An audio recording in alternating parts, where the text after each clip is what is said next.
In today's video, I'm going to teach you how to insert a table of contents in Google Docs, an essential tool for making your documents more organized and professional.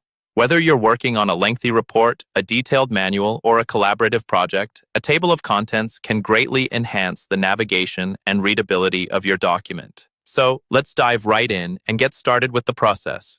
First, open your Google Docs document where you want to create a table of contents.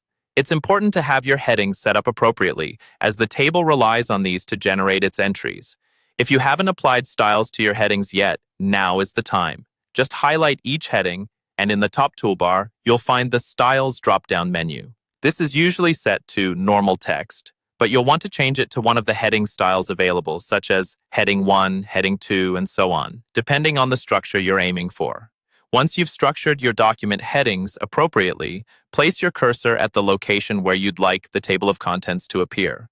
This is typically at the beginning of your document, just after the title or introductory text, but it can be wherever you prefer.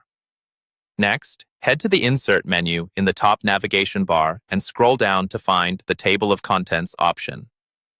When you hover over it, you'll see a couple of style options, one with links and one with numbers.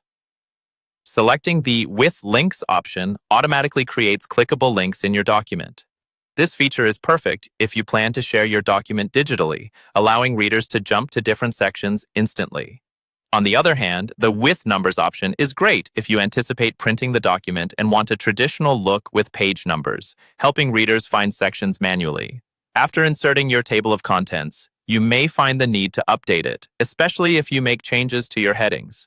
To do this, click anywhere on the table of contents to reveal the Update button at the top left. Simply click Update Table of Contents, and it will refresh to reflect any changes you've made.